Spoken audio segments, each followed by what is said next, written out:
As far as changing someone's basic personality from being, you know, a pessimist, or I don't think that's necessarily going to be going to be happening.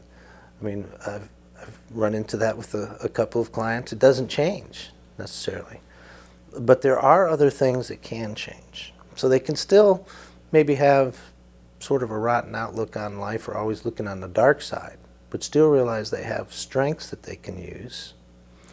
Maybe even some new skills they didn't know. Find enjoyment out of things that they never found joy from before. I've had great success with a survivor that came in, and I was thinking, oh, this is going to be almost like pulling teeth. I mean, there didn't seem to be any willingness to communicate, no motivation, a hard time with word selection and memory, and really not much of a positive affect, not very positive person.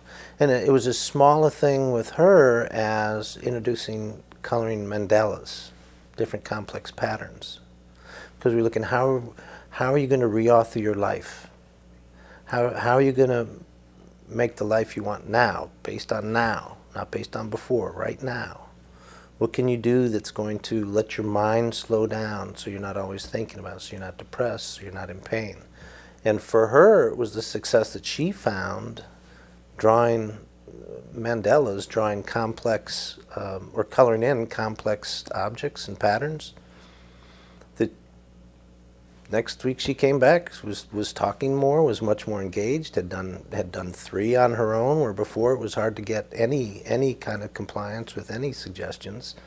So that was one of those, that's a success. I saw it as a real success, because she, as did she, because she saw there were things she could do that did give her relief, or you know, bring joy into her life. So it is nice to be able to see someone change to a more positive view, or when I was talking that example, to get it, to realize how they must moderate and change what their definition of success is.